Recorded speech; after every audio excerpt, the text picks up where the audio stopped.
I'm serving as a gestational carrier for my son and his wife, my daughter-in-law, Cambria. I never imagined I would be pregnant at 56, so this was certainly not something we planned.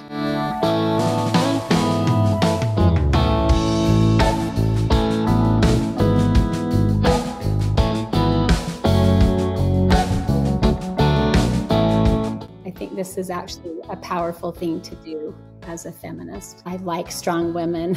It's kind of fun to be knowing I'm carrying a strong baby girl.